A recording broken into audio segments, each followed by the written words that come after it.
Salam əziz şagirdlər, mən bu gün sizlərə kitab məsələlərinə aid olan bir neçə nümunəyə baxmaq istəyirəm.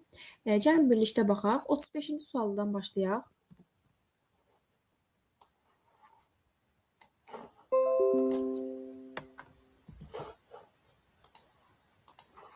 Aha. Mətn faylının hər səhifəsində 32 sətr var.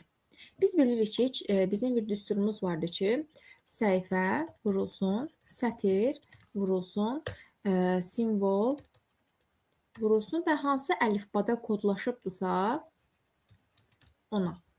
Yaxşı, indi baxırıq ki, bizim 32 sətrimiz var. 32-ni biz 2 üstü 5 kimi götürürük.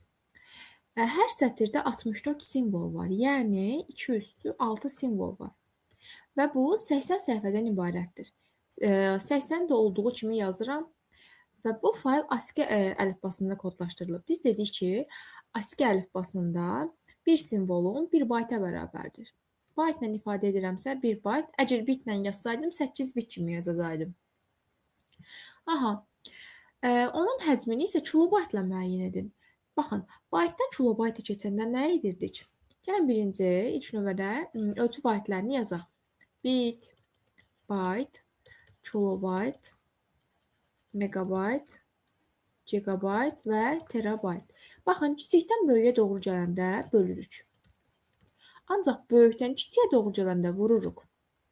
Sadəcə bitlə baytın arasında 2 üstü 3 var. Digərlərində 2 üstü 10. Baxın, baytdan kilobayta keçirəmsə nəticəni nə edirəm? 2 üstü, baxın 2 üstü 10-a bölürəm.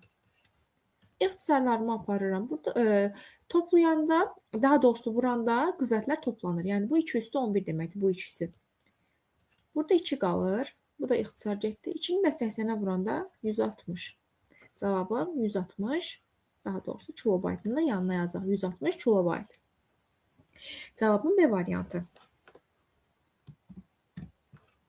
Gəlin indi sizinlə 36-cı suala baxaq. Bu test nümunələri də nəzərinizə çatdırım ki, din vəsaitindəndir.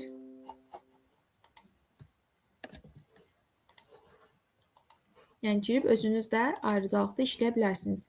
Aha, mətn faylının hər səhifəsində 32 sətr var. 32 sətrimiz var. Bunu biz 2 üstü 5 kimi yazırıq. 32 sətrim vardısa 2 üstü 5. 64 simvolum var. 2 üstü 6. 2-nin qüvvəti şəklinə yazıram. Aha.